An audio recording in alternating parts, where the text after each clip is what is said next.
British शासन के दौरान भारत में कुछ ही स्वायत्त राज्य थे जिन्हें रियासत कहते थे। साधारण भाषा में कहा जाए तो राजाओं व शासकों के स्वामित्व में स्वतंत्र इकाइयों को रियासत कहा जाता था। ये रियासतें ब्रिटिश साम्राज्य द्वारा सीधे शासित नहीं की जाती थीं, परंतु इनके शासकों पर परोक्ष रूप से ब्रिटिश शासन का ही नियंत्रण रहता था। इन्हीं रियासतों में से एक थी सरधना रियासत। यहाँ पर ब्रिटिशों द्वारा कई अफगानियों को काबुल के पास पागमन से अपनी वफादारी के लिए मेरठ के सरधना में पुनः स्थापित किया गया था। सरधना में पुनः स्थापित अफगानी सरधना के नवाब के नाम से जाने जाते हैं। इन्होंने बेगम समरू की मृत्यु के कई सालों बाद तक यहाँ शासन किया था। महाराजा रणजीत सिंह ने भी इनके पुरखों को नवाब बहादुर की उपाधि से नवाजा था।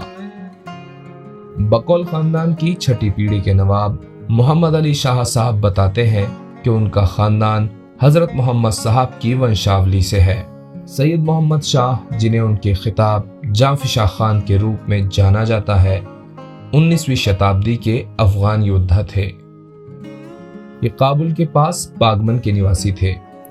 उन्होंने प्रथम एंग्लो अफगान युद्ध में भाग लिया था, जिसमें इन्होंने ब्रिटिश सरकार के अधिकारी अलेक्जेंडर बार्न्स को सहायता प्रदान की थी।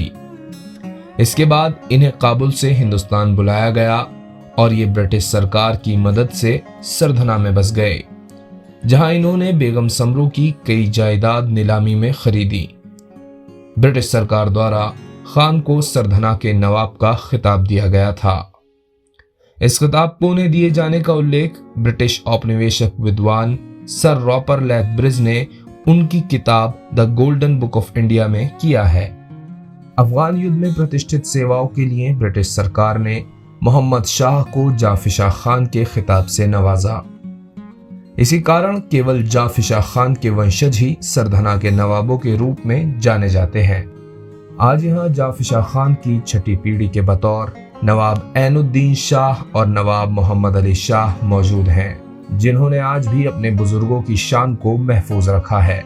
आपके ताऊजी आगा मोइनुद्दीन साहब 1978 से 1980 तक आईजी उत्तर प्रदेश रहे। उस समय ये ओहदा आज के डीजीपी के समकक्ष होता था। मशहूर फिल्म अभिनेता नसीरुद्दीन शाह भी इसी खानदान से ताल्लुक रखते हैं। वह जनाब ऐनुद्दीन साहब एवं मोहम्मद अली साहब की सगी बुआ के बेटे हैं।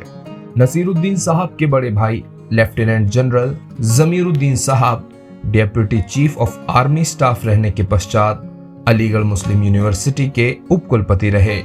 आप दोनों भाई भी अजब शख्सियत के मालिक हैं। बड़े भाई ऐनुद्दीन साहब से मिलकर आपको आभास होगा कि शालीन, सौम्य एवं सभ्य व्यक्तित्व क्या होता है, और अली भाई से मिलकर सादगी एवं अपनेपन का गजब एहसास होगा।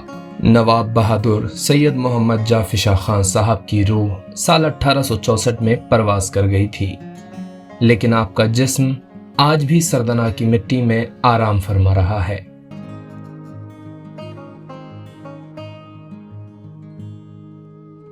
आप दोनों की शान में ये अल्फाज कहना हम लाजमी समझते हैं। किसी को राह दिखलाई, किसी का जख्म सहलाया, किसी के अश्क जब पहुंचे, इबादत का मजा आया।